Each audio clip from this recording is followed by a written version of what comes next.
What's up, y'all? So we are headed to a meetup, buy a pair of Jordan 1 mid band ones, black and red. I think, honestly, I didn't look at them that much. I had messaged this lady, saw them on Facebook Marketplace like a couple weeks ago, and I lowballed her, and she said she was selling them for her son, I think her son, yeah. And he didn't want to sell them at that price, so I said, this is a good tip, guys. If you want, find a bunch of different pairs that you're interested in a marketplace, go through, lowball offer people, throw offers, and then stick with those offers and say, hey, listen, if they don't sell, and you've had them for a while, and you just really want to get rid of them, just let me know, because I still want them at this price. I can't even tell you how many times somebody, sometimes 2 days later, sometimes, a week, 2 weeks later, whatever it is, they message you back and say, hey, if you're still interested, I'm willing to accept that price that you were offering.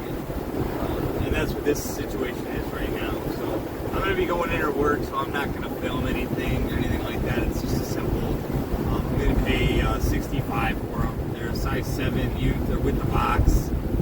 From the photos, they look like they're in, 9 out of 10 condition, as in they've probably just been worn a few times. So, yeah, so I will try and pick them up. I'll pop back on here and show you guys what we got. Alright guys, so we just picked up the shoes. Really nice lady, actually in a place that I'm stuff up from before, not shoes, but Phillips Steel. It's been here forever. But anyway, here they are with the box. Everything checked out legit wise to the 1 mid GS. Need just a little bit cleaned up. A little magic eraser there. I'll get rid of those. Little love on the bottoms, and they should be good. Just some rocks. Not much wear, just a little bit. But yeah, good looking pair of shoes. Nothing really wrong with them. 65 bucks. Probably right around 140, 150. Yeah. All right. Later.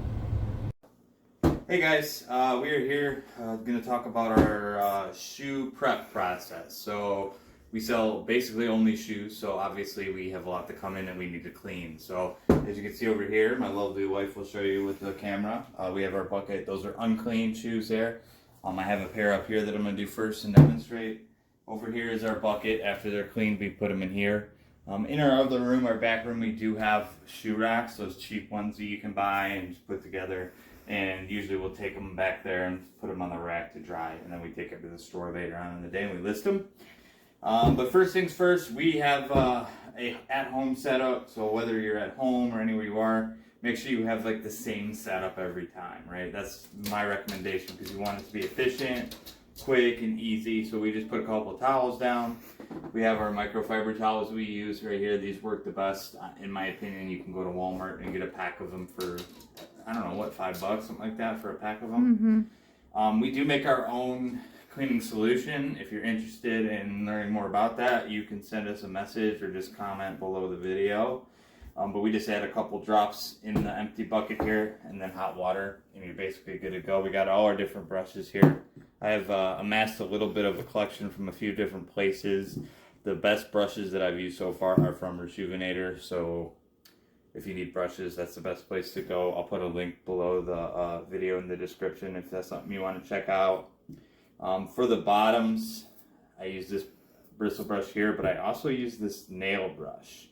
This is my wife's, right? This is yours, or what it used to be yours. It's not anymore. Yeah, and this actually works really good because you can kind of get your fingers in there and you can kind of bear down a little bit better on the bottoms.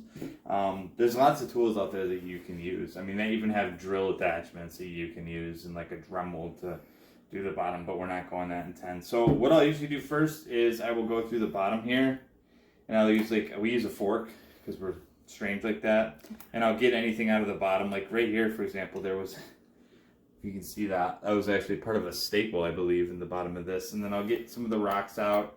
It just depends on what kind of bottom the shoe has.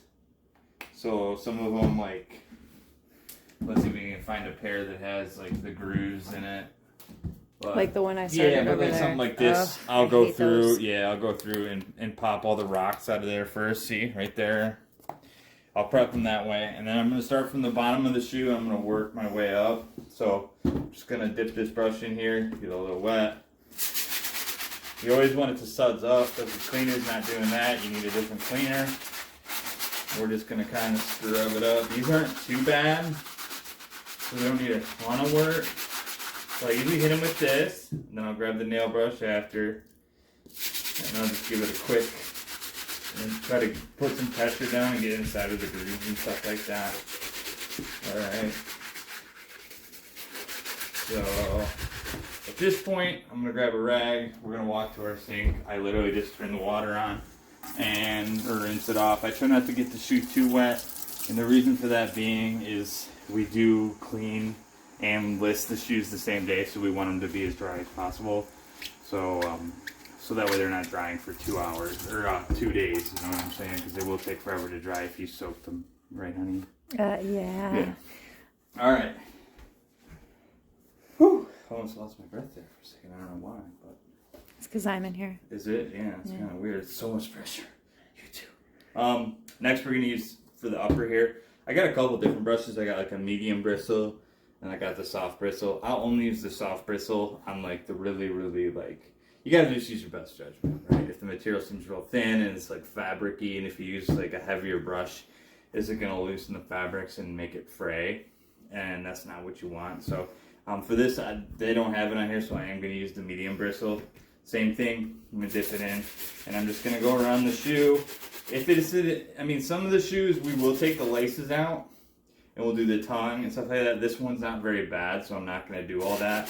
But most pairs of like the higher end shoes we get, we'll take the whole shoe apart. Like we'll take the laces out, we'll take the insoles out, and we'll clean it, you know, a lot more thoroughly than we will these, because honestly, we're only looking for a few minutes each of time for each shoe, cleaning wise, because the more time you spend on it, the more labor you're putting into it, which is cutting into your profit margin, right? So we're gonna do the upper.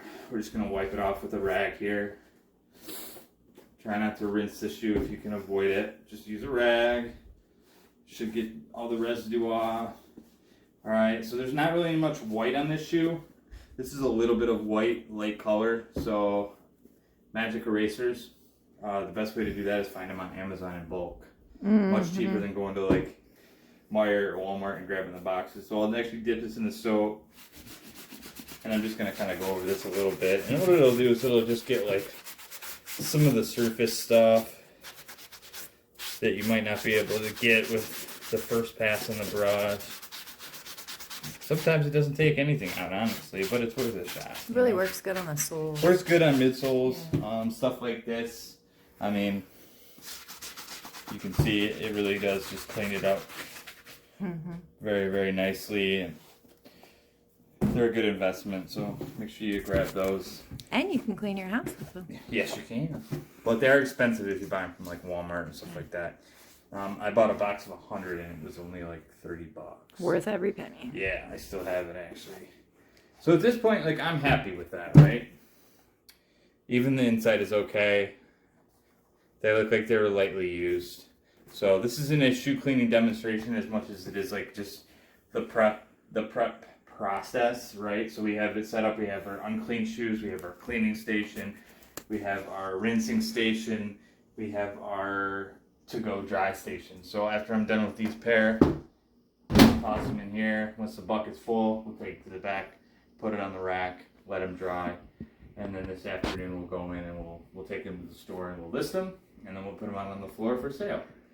And that's basically the process. So basically what I'm emphasizing is having a process, keeping it efficient, keeping it simple. Don't spend too much time prepping your items, because every minute that you spend prepping your items for sale is eating into your overall profit margin. Okay, you got to take that stuff into account. I know you don't think about it, but you are labor, right? So you have to pay yourself eventually. So basically, you don't want to work on a shoe for 3 hours and sell it for $30 because you're not making any money. You could have spent that, could have cleaned them for 10 minutes, moved on to the next one. So it's all about efficiency, so you can get through as many as possible get as many as possible listed, get as many as possible sold. All right, guys, thanks. See you next time.